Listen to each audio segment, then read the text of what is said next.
భిక్ష, అక్షర భిక్ష అనబడు ఈ కార్యక్రమమున ఈ చిత్రమందున్న 9 గళ్లలో మనము వరుసగా మూడక్షరముల తెలుగు పదములను సృష్టించవచ్చును.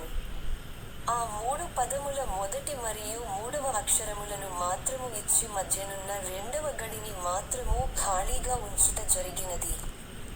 ఖాళీగా ఉంచిన మధ్యనున్న ఆ రెండవ గడిలో ఉండవలసిన ఆ అక్షరములేమిటో పట్టికకు ఇరువైపులా ఉన్న తెలుగు మరియు ఇంగ్లీష్ పదముల ఆధారముల సహాయముతో పూరించండి.